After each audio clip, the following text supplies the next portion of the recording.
Hello everyone, welcome to the HardReset channel, and today I'm going to show you how to change the max FPS limit in REMATCH.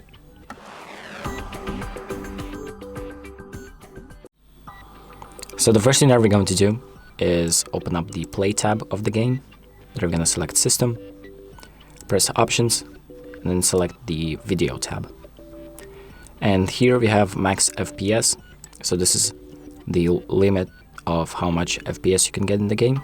So you can either disable the limiter by just scrolling this little thing all the way to the right, or you can limit it to whatever amount that you want.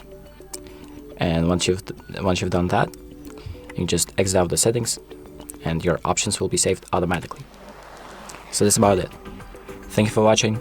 I hope this video helps you, and make sure to like and subscribe.